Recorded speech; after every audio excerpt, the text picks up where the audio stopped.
Prometeréis a Dios y a la señora Santa María que siempre, de manera absoluta y sin concesión, mantendréis permanente vuestra castidad. Que no obtendréis riquezas ni honores y que nada, ni siquiera esa espada, os pertenecerá. Que serviréis a Dios como el más pobre de los mortales y que renunciáis a vuestra voluntad hasta el fin de los días. Que nunca abandonaréis esta casa ni por una causa fuerte o débil, ni por un motivo mejor o peor. Soportaréis palabras malsonantes. Y si queréis dormir, se os hará velar. Y si deseáis velar, se os mandará reposar. Pues sois siervo y esclavo de esta orden, y habéis jurado proteger la cristiandad con vuestra vida. Pues el temple es la espada de Dios y tú, templario, el brazo fuerte que empuña su ira.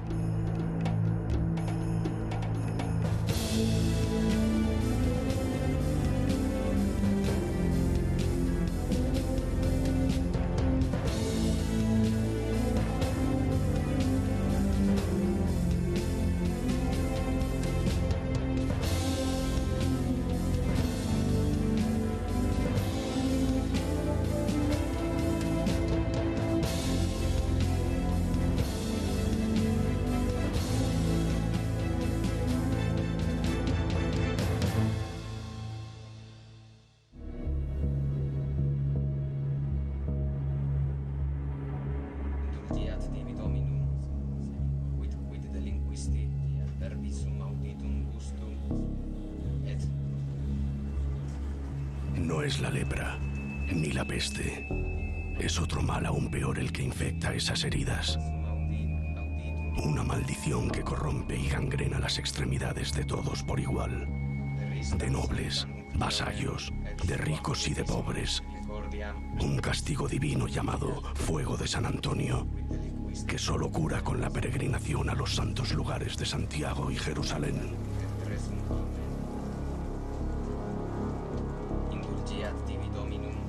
Esa mujer no soportará el largo camino. Para ella ya es demasiado tarde. Recitará 1000 veces todas las oraciones, abrazará amuletos y acudirá a conjuros y plegarias. Pero el frío intenso y las llagas acabarán consumiendo todo, todo menos su alma.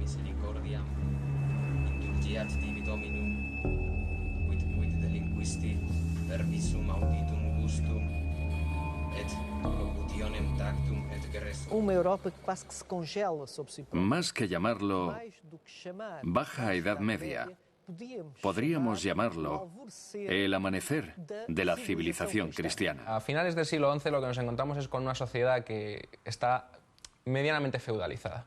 Tenemos a nuestro señor, que es el gobernante de todos estos territorios, tenemos a una serie de personas que trabajan para él, son sus siervos. La nobleza o el clero están en un nivel privilegiado, mientras que los trabajadores, los plebeyos, se sitúan en una parte inferior de esta escala social. Digamos que las diferencias son importantes. Los trabajadores trabajan, los clérigos rezan y los nobles guerrean. A fines del siglo XI, justo antes de la Primera Cruzada, España no existía, claro. España, la península ibérica, era un conglomerado de reinos en el norte, en el mundo cristiano, y el sur musulmán, Al-Ándalus, estaba siendo reunificado por un imperio norteafricano, los almorávides, que habían ido conquistando e incorporando poco a poco a su reino a los reinos de taifas.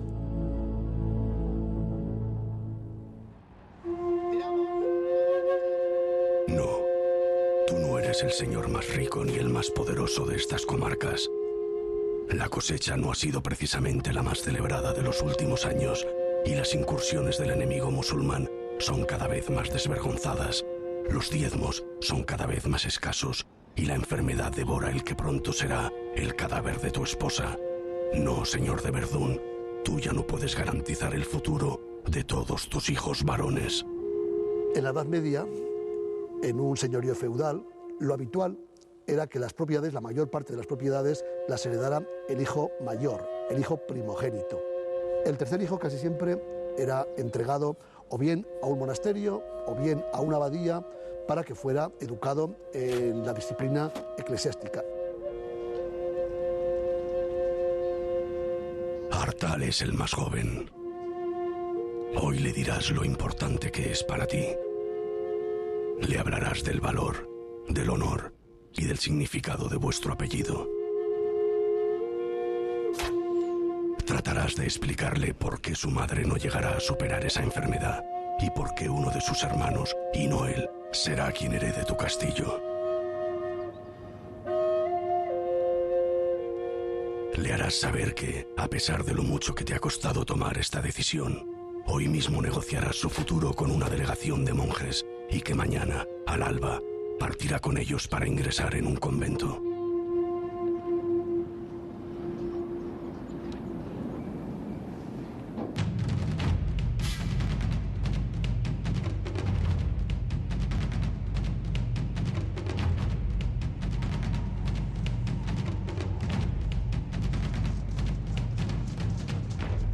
El sistema medieval de mayorazgos propicia una concepción del mundo en la cual los hijos son un beneficio. Mientras más hijos se tuvieran, mejor. Pero teniendo en cuenta siempre que había que respetar la primogenitura, es decir, el mayor, de ahí viene la palabra mayorazgo. Ese era el que heredaba el patrimonio familiar y los demás, pues, no les quedaba más remedio que ingresar en la misma hueste del rey o en una orden religiosa o sencillamente pertenecer al estado clerical. La herencia es un elemento muy importante en esta época. Los primeros señores, los primogénitos, pueden permitirse disponer de la herencia, gestionarla, pero otros tipos de nobles, como los nobles secundones, tienen un número de opciones limitadas. Con lo cual, el que una persona, siglo XI, abandonara la casa paterna para irse al mundo es muy lógico. Tiene todo el sentido del mundo, es lo más normal para esa época. No solo en España, en cualquier parte de Europa, tenía todo el sentido del mundo que uno de los hijos se dedicara a la Iglesia.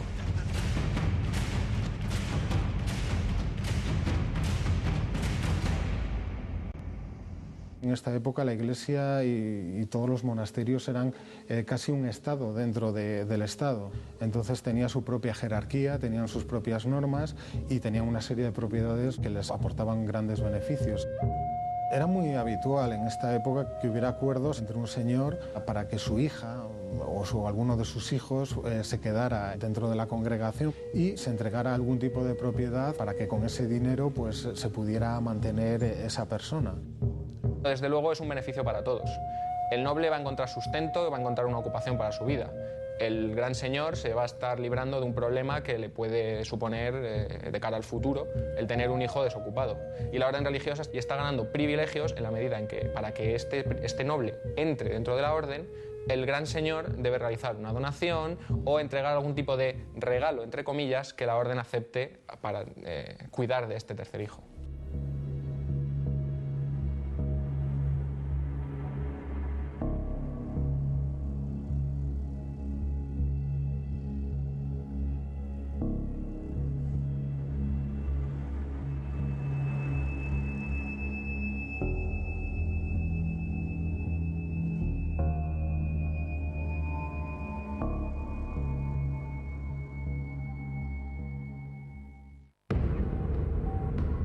Alejo I, emperador de Bizancio, altivo, glotón y mujeriego. Has pactado alianzas y has guerreado con todos y cada uno de tus vecinos. Todos desean ocupar tus dominios, tu hermosa capital, tu ostentoso trono y tu corona. Constantinopla, la última de las herederas de Roma, es hoy una ratonera. Hoy, en el año 1095 de la era de nuestro Señor, todo está a punto de cambiar. Desde el este, la dinastía selyúcida y sus poderosos ejércitos avanzan hacia tus dominios.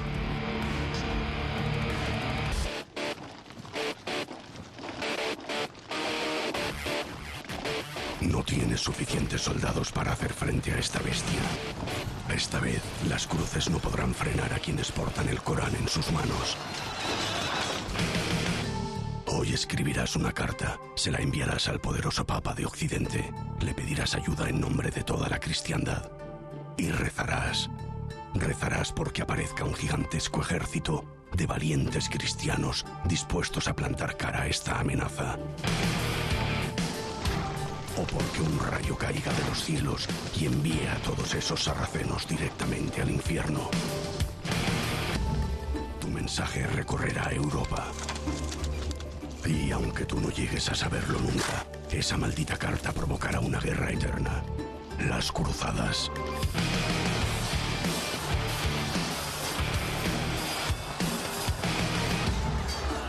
Sí, seguramente es Alejo I, con esa carta, el que desencadena la idea de que la cristiandad tiene que hacer algo para evitar que los musulmanes sigan avanzando hacia Occidente. Probablemente, desde el punto de vista de la gran política internacional, esa carta desencadena todas estas cuestiones. Los libros de historia hablarán de ti, Alejo. Dirán que fuiste un astuto político que supo mantener a salvo el imperio de Bizancio. Para mí seguirás siendo un glotón.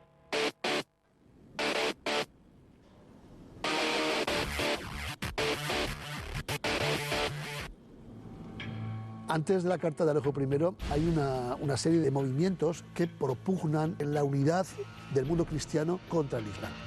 Esas primeras acciones se producen precisamente en la península ibérica, porque no hacía falta ir a Jerusalén a combatir contra los musulmanes. Los musulmanes estaban dentro de Europa, estaban aquí, estaban en lo que hoy es España. En el año 1085 de la era de nuestro Señor, Alfonso VI, rey de León, tomará las plazas de Coimbra, Madrid y Toledo. Poco después, un fuerte contingente almorávide desembarcará en la península para socorrer a sus hermanos musulmanes y derrotarán a los leoneses en la batalla de Sagrajas. En el año del Señor de 1094, Rodrigo Díaz de Vivar, el Cid, conquistará Valencia. En este momento, la Reconquista se encuentra en una fase relativamente temprana, pese a que hace ya más de 3 siglos que hablamos de la llegada de los musulmanes a la península ibérica y de que ya se han recuperado ciertos territorios de importancia. Se ha producido, de hecho, lo que se ha llegado a llamar la precruzada. Europa toma conciencia del proceso de la Reconquista, toma conciencia de que los musulmanes están ahí del mismo modo que están en Oriente y que también deben ser combatidos. Por lo tanto, era muy interesante para Roma y para el papado y para toda la Iglesia en general el reconquistar España. Y por supuesto se consideraba territorio de cruzada. Nadie escapará a la vorágine de sangre que se avecina. Ni siquiera tú, pequeño Ardal, tú tampoco te librarás. Si va a ser un monje cisterciense, se va a encontrar con la Orden de los Monjes Blancos, es decir, se va a encontrar con una organización religiosa basada en el trabajo, en las donaciones y sobre todo en una oración importante. Son monjes, en el sentido más estricto de la palabra. Se va a encontrar con un mundo basado en una regla religiosa, que va a conducir cada uno de los movimientos de su vida y con una orden religiosa como tal y que por lo tanto le va a condicionar una serie de votos. No podemos olvidarnos de que la cantidad de niños abandonados que se dejaban a las puertas de los conventos. ¿Por qué se dejaban a la puerta de los conventos? Pues sabían que tenían un modus vivendi o una vida asegurada, por lo menos tenían pan para comer todos los días.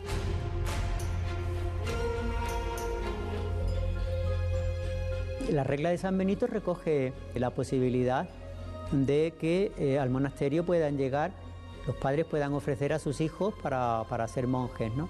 San Benito habla de ello, San Benito habla de los niños. Lo que pasa es que estos niños no seguían estrictamente el ritmo monástico, era bastante más liviano y propiamente solo cuando alcanzaban determinada edad es cuando decidían ellos si empezar el noviciado o no. Es raro el niño que se cría en un convento o la niña que se cría en un convento y que lo acaba dejando, ¿eh? La vida fuera era mucho más difícil.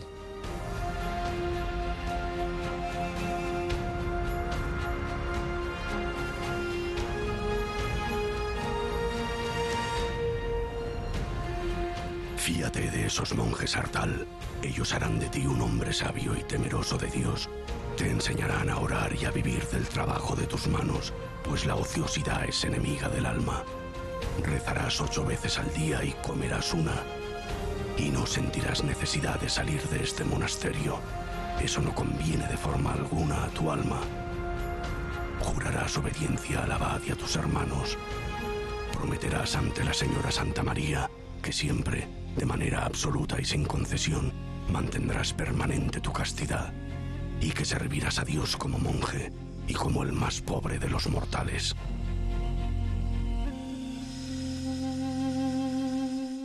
Los 3 votos eran el voto de obediencia, el de pobreza y el de castidad. Los votos, ¿por qué los hacemos? La finalidad última del voto es un seguimiento de Jesús, es decir, queremos seguir al Señor Jesús. Entonces Él aparece en el Evangelio como viviendo en pobreza, viviendo en obediencia y viviendo en castidad, ¿no? Entonces el religioso dice, pues quiero vivir como Jesús. Todo eso es, iba a decir, durillo. Es durillo porque, bueno, pero esa forma parte de la ascesis, de la lucha, del combate. Yo sé de quién me he fiado, diría San Pablo, y yo también lo digo. Yo me he fiado del Señor. El voto de pobreza supone que yo, al incorporarme a la comunidad, renuncio a la capacidad de poseer bienes personales. Yo ahora salgo del monasterio, me voy del monasterio, y yo no tengo derecho a pedir ningún céntimo por los 20, 25, 20, 40 años que haya pasado. El hecho de pedir del pobre, ¿no?, pues te entra en otra dinámica espiritual, ¿no?, para enfrentarse con la desnudez que a veces es dura. Puedo comer y puedo cenar y tengo una cama donde dormir y tengo lo suficiente para vivir, ¿no? Quizás el voto así como más fuerte sea el de obediencia, porque lógicamente está la libertad en juego, ¿no?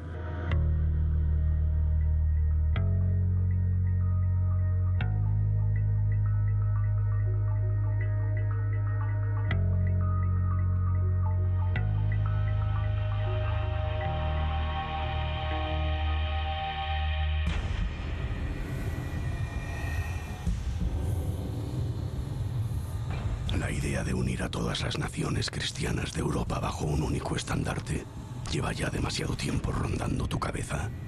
Y esa carta que reclama tu ayuda llega en el momento más adecuado. Parece que hubiera caído de los cielos. Eres Urbano, el segundo, el Papa de Roma. ¿Quién mejor que tú para liderar esa unión de infantes, reyes y caballeros contra los enemigos de Dios? Hoy te armarás de valor y declararás la primera de las muchas cruzadas que están por venir. Urbano II es un papa muy peculiar. Probablemente le hubiera gustado ser más el general que dirigía unas tropas, que dirigía un ejército, que no el pastor de los cristianos, el pastor de los católicos, que es el Papa de Roma, ¿no? Urbano II proclama la cruzada, la primera cruzada, en las campas, en las afueras de la ciudad de Clermont, influido por la Carta de Alejo, por supuesto, pero también llamado por esa idea que había aparecido unos años antes de que algo había que hacer para frenar esa segunda oleada que se preveía del Islam hacia Europa, ¿no? A las afueras de la ciudad de Clermont se han reunido miles de fieles, dispuestos a dejarse seducir por tus palabras. Háblales de todas las atrocidades que están sufriendo nuestros hermanos cristianos de Oriente. Miénteles, diles que incluso han llegado a quemar iglesias. Diles que tú, o mejor aún, diles que Dios nuestro Señor les ordena partir inmediatamente a destruir a esa raza vil que ocupa la Santa Tierra. Promételes que todo aquel que muera en este empeño será absuelto de sus pecados. Promételes la vida eterna. Y cuando les preguntes si pondrán su espada al servicio de esta guerra santa, todos ellos gritarán: Dios lo quiere, Dios lo quiere. Ese es el grito de los cruzados, ¿no? Dios lo quiere. Lo que el Papa en este discurso reclama es la unidad. Dice, acabad con vuestros enfrentamientos, no somos el enemigo, los cristianos no somos enemigos, tenemos que unirnos en contra del enemigo. El enemigo es el musulmán, el enemigo es el sarraceno. El Papa Urbano II llamó a las armas a los europeos para ir a defender y liberar la Tierra Santa. Sí que nos da idea de un personaje, un papa muy imbuido de ese espíritu que llamamos de reconquista en la península ibérica, de cruzada en general, y que desde luego debió de provocar y provocó un efecto muy inmediato en la gente de su tiempo, porque hubo una respuesta masiva a la llamada del Papa en ese discurso, en esa predicación llamando a la cruzada en Clermont-Ferrand en 1095.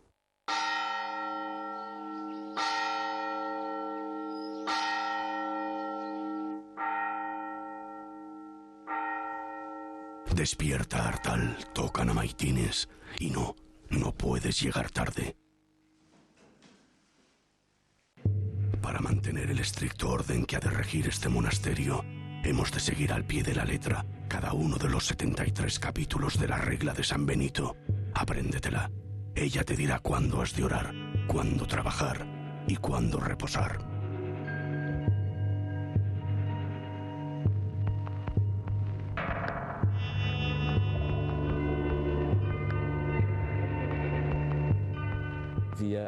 Había reglas, por ejemplo, sobre la ingestión de determinados alimentos en determinadas épocas del año. El cuerpo debía ser purificado por medio de la abstinencia sexual o por la ausencia de determinado alimento. El cister tiene como base hora en la bora. Entonces, su vida sería esa, o levantarse probablemente alrededor de las 3 de la madrugada para empezar con maitines, rezar todas las horas que se llamen. Entre tanto, probablemente guardarían silencio entre una hora y otra, entre el rezo de una hora y otra, luego trabajarían. Su vida sería tremendamente dura. Acabaría cenando una sopa de verduras, sin casi verduras, en torno a las 6 de la tarde, 6, 7 de la tarde, y ya a dormir. O sea, a dormir con rezos intercalados para seguir el cumplimiento de las horas. Visto desde los ojos de hombres y mujeres del siglo XXI, la vida monástica, la vida de la orden del Cister, la regla del Cister, nos puede parecer muy dura y sobre todo muy rígida. Efectivamente era muy rígida. Una vida que se distribuye en un tiempo de oración, un tiempo de trabajo para vivir de nuestro sustento y un tiempo de estudio. Se hace hincapié en que los monjes deben estar medianamente formados, por ejemplo en la lectura. Son personas que deben atender el oficio divino y en ese sentido tienen que estarlo bastante formados como para hacerlo correctamente. Pero en esta época los que pertenecen al clero sin duda reciben una formación infinitamente superior a nivel académico del que pueda recibir cualquier otra persona de su tiempo. Qué duda cabe que para el siglo XII no hubiese sido una persona suficientemente cultivada. Y hay que entender que muchos monjes que entran en el monasterio no saben leer ni escribir, pero ya estoy hablando no de Artal, sino de gente más cultivada que van a terminar siendo monjes.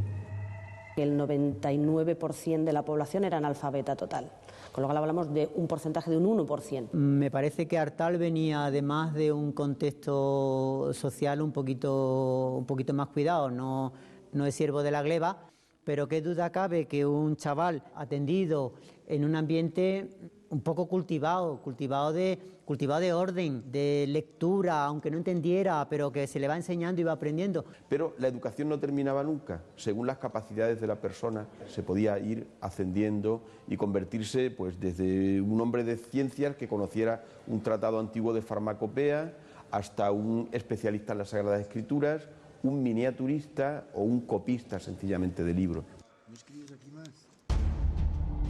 Walter el Indigente, así es como te llaman. Tus continuos alegatos a vivir en la más extrema pobreza te han hecho ganarte ese sobrenombre. Tus dotes como orador van a ser decisivos a la hora de convencer a miles de campesinos, desheredados y pordioseros sin futuro, de que se unan al valiente y desastroso ejército que pronto partirá hacia Tierra Santa. No eres el único que lidera esta expedición. Pedro el Ermitaño, otro iluminado que creyó a pie juntillas el mandato del Papa Urbano, está ya predicando por medio Europa. Más de 20.000 desgraciados han decorado sus harapos con cruces de tela y están dispuestos a seguiros hasta el mismísimo reino de los cielos. No saben leer, no tienen ni la más ligera idea de lo grande que es el mundo y lo largo que será este viaje. Lo único que quieren saber es que todos sus pecados serán perdonados en cuanto arrebaten Jerusalén a los musulmanes. Después del llamamiento de Clermont de 1095, empezó en Europa un proceso muy interesante y al mismo tiempo muy amplio de peregrinación masiva. Una peregrinación que no estaba tanto orientada a la visita de los santos lugares como a una conquista por la espada de estos territorios. Por si esto fuera poco, les habéis llenado la cabeza de ideas milenaristas. El fin del mundo se aproxima. Fieles seguidores de Cristo, arrodillaos, pues no hallaréis consuelo en la otra vida, si no purificáis antes todos vuestros pecados. En todas las épocas se aproxima el fin del mundo. No hay época en la historia de la humanidad que no haya visto la aparición de una serie de profetas, de una serie de visionarios, de una serie de augures que han pronosticado el inmediato final del mundo. El fin del mundo, el milenarismo, son conceptos que en esta época tienen resonancias un poco complejas. Desde la tendencia a pensar que con la conquista de Jerusalén la ciudad celeste descendería sobre la terrenal y de esta forma nos encontraríamos ante el juicio divino, hasta el hecho de que un dragón de varias cabezas y numerosos ojos y cuernos saldría de los mares y devoraría a los cristianos. Estas tendencias, a veces motivadas por determinados miembros de la Iglesia o no de la Iglesia, que predicaban e iban recorriendo los caminos, realmente no siempre tenían una base especialmente lógica. Se recomendaba la lectura del Apocalipsis en los concilios como una finalidad práctica para incentivar las donaciones a la Iglesia, recordándoles los castigos a los pecadores el día del juicio final. Cuando se cumple el primer milenio, la sociedad medieval entiende que se ha cerrado un periodo, como si en el libro de la historia cristiana es lineal, se hubieran completado los primeros 1000 años.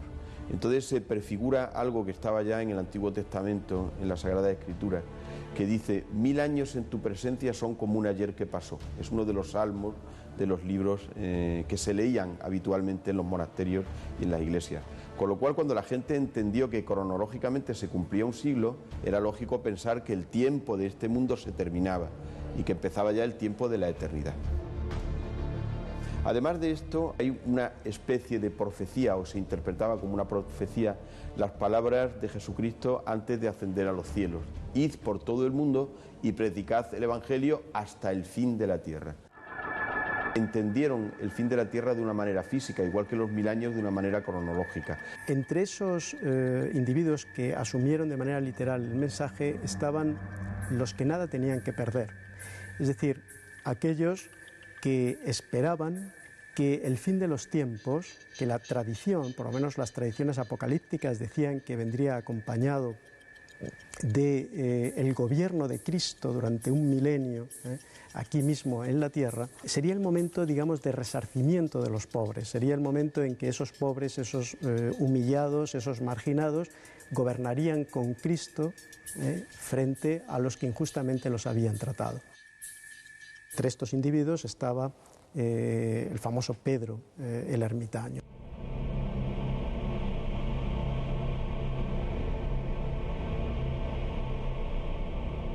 Pedro el ermitaño, que es un orate, que es un iluminado, que es un hombre que está convencido de su carácter mesiánico, de que ha sido designado probablemente por Dios para encabezar un movimiento y que acabe con el Islam, que acabe con los herejes musulmanes, los hijos del maligno, imbuido de este espíritu de ir a Jerusalén, de ir a recuperar Tierra Santa, se embarca en la cruzada de los pobres de una forma absolutamente insensata.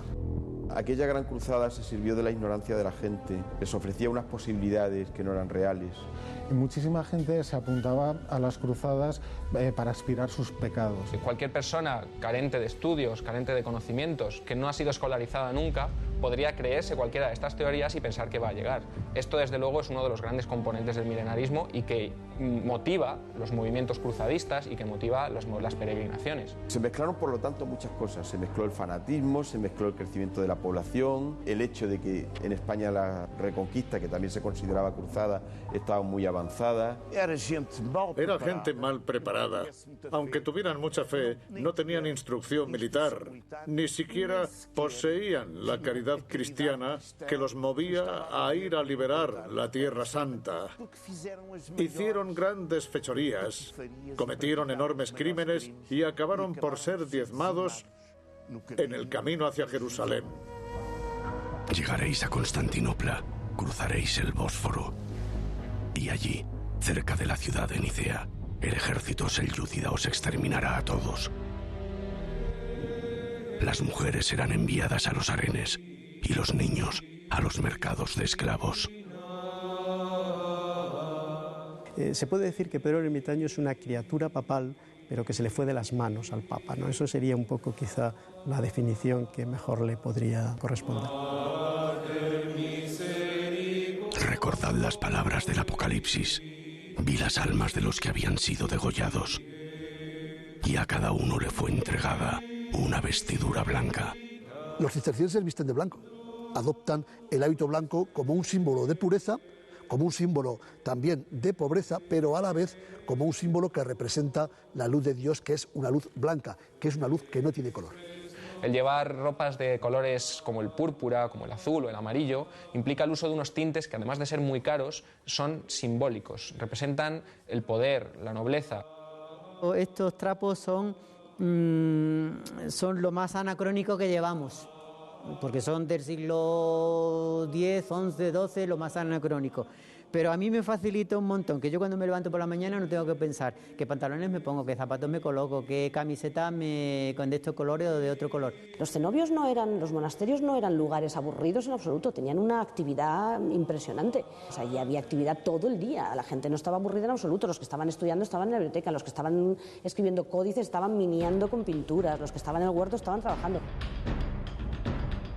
Los monasterios eran escuelas de artesanía, eran huertas privilegiadas, eran lugares donde se elaboraba vino, donde además en algunos monasterios incluso se fabricaban armas y se enseñaba el uso de las armas. Eran centros de producción, eran pequeñas factorías que de hecho se exportaban por toda Europa. Aunque la idea eclesiástica parecía decir todo lo contrario, en realidad muchos clérigos de la época combatieron con las armas como cualquier soldado de su tiempo. Incluso había algunos obispos que eran muy famosos porque eran unos extraordinarios combatientes, eran unos soldados que manejaban muy bien la espada y la lanza. Se aprendía a manejar desde la espada hasta montar en el caballo, y no solamente eso, sino que se enseñaba a fabricar una bombarda. Una bombarda es uno de los cañones más originarios, más primitivos, a utilizar el fuego griego, a usar la pólvora, todo esto.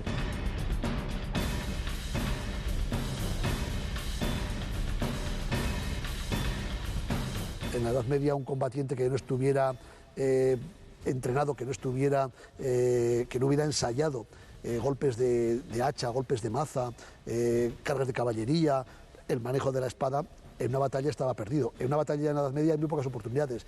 Como no estés entrenado y falles un par de golpes, al tercero estás muerto, ¿no? En la liturgia dice los monjes han de cantar de una forma varonil, es decir, un poco fuerte, ¿no? Como caballeros que van a la guerra y demás.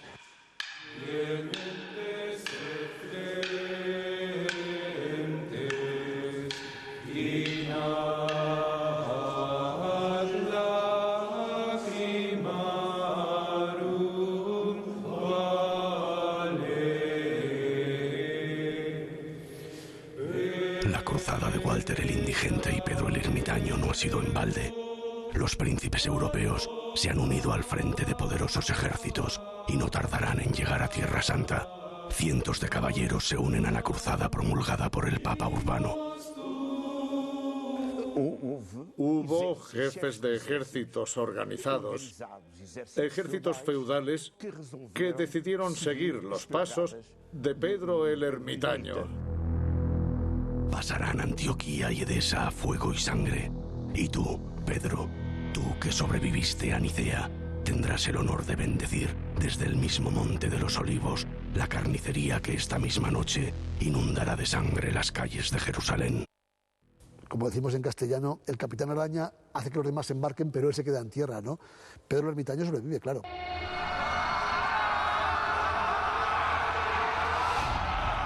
Ayunaréis 3 días y tal y como Josué hiciera en Jericó, marcharéis descalzos y en procesión alrededor de la ciudad. Y al cabo de 9 días, por la gracia de Dios, sus murallas se desvanecerán.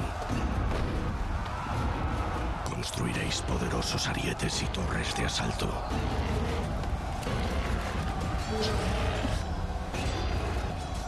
Los más piadosos cortaréis las cabezas de los musulmanes, otros iréis más lejos y arrastraréis sus cuerpos a las hogueras.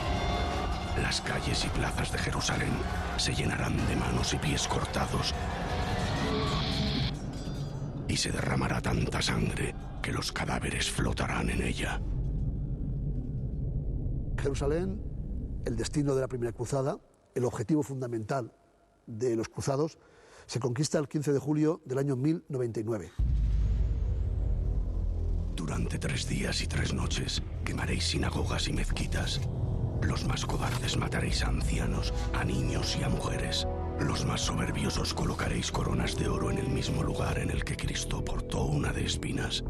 Y cuando no queden fieles que maltratar, os dirigiréis en penitencia hasta la iglesia del Santo Sepulcro para la ceremonia de acción de gracias. La matanza que se produjo en Jerusalén fue terrible. Nos cuentan los cronistas cristianos que la sangre de los musulmanes llegaba hasta los tobillos. Habla de las calles de Jerusalén llenas de sangre, la sangre llegaba hasta media pierna de los caballos, de muertos, de torturas, de barbaridades todas.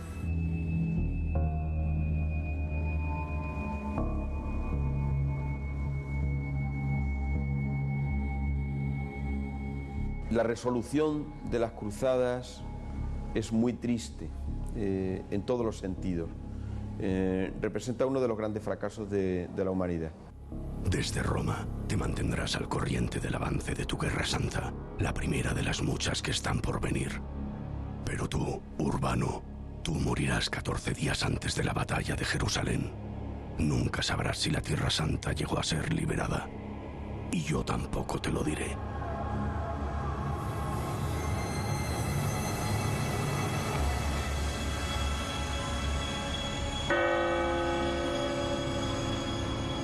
Yo creo que hablar de esto es de alguna manera tratar de exonerar la responsabilidad que hemos tenido todos los seres humanos en las atrocidades que han pasado en la historia, cuando en realidad pues probablemente todos hemos sido responsables. Todos vosotros sois culpables.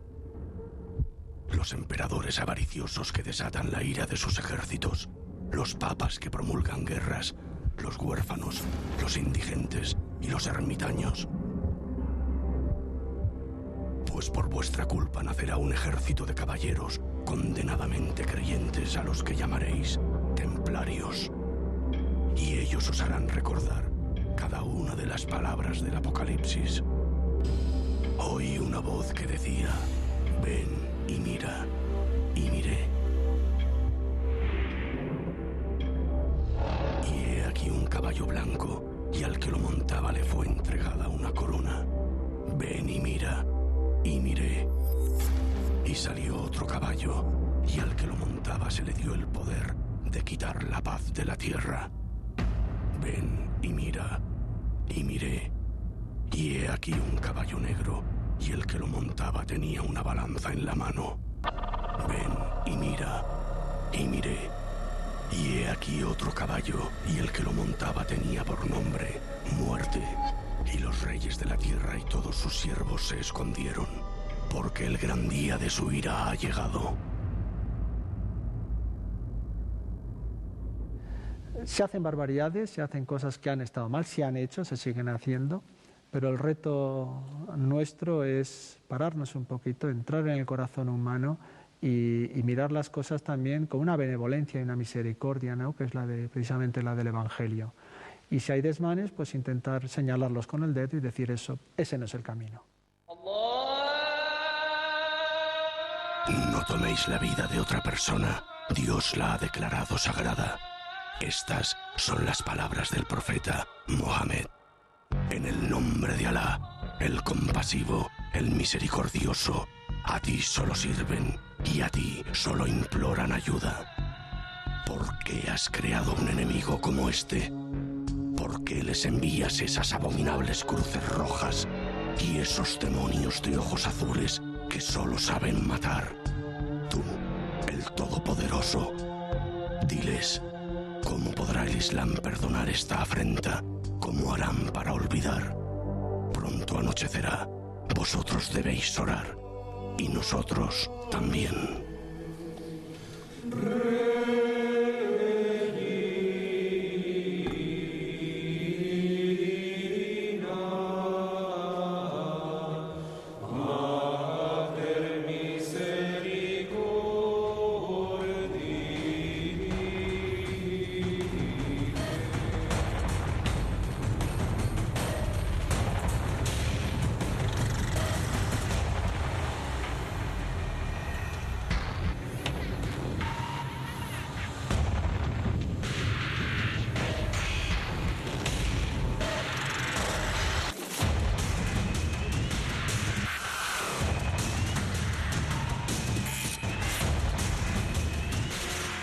estabais poniendo a Artal tumbado en el suelo, porque San Benito dice que cuando se comete una falta, pues una manera de humillarse el monje es tumbarse en el suelo y la comunidad pasa por encima del hermano. Yo creo que para subrayar esa humillación de la falta, de alguna manera es hacer penitencia.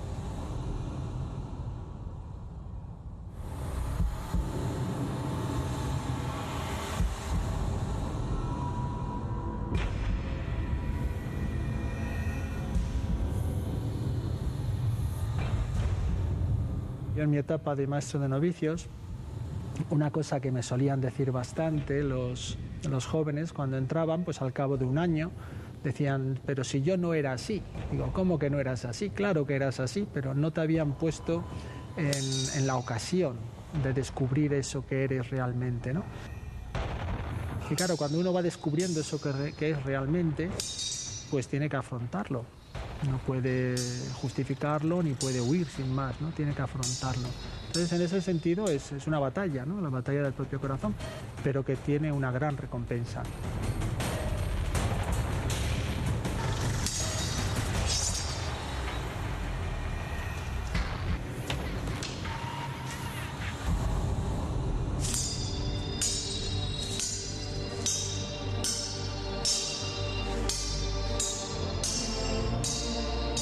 Jerusalén ha sido liberada.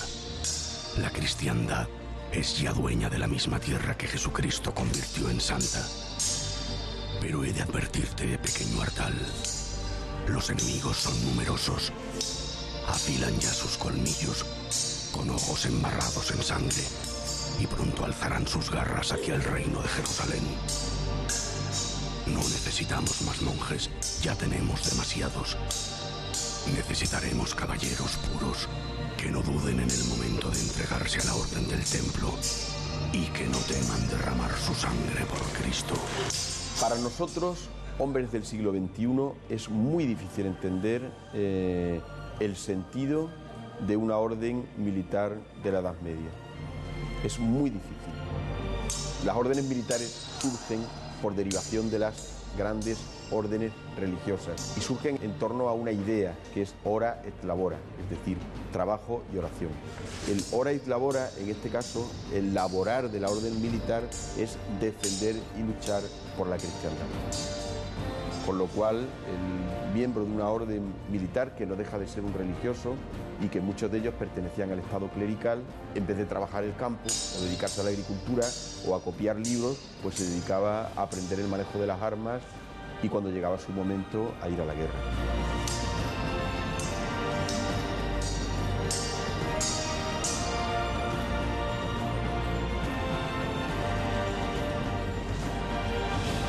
De Artal, feliz. Sé que del monasterio sale, habría que preguntarle si como templario fue feliz, desarrollando su vocación de milites Christi, de soldado de Cristo, incluso hasta pues batiéndose el cobre por él materialmente, ¿no? El ser templario implica un salto de fe que hoy en día no se podría dar. Estamos hablando de un nivel de sacrificio que hoy día nadie daría. Es un paso muy difícil de dar.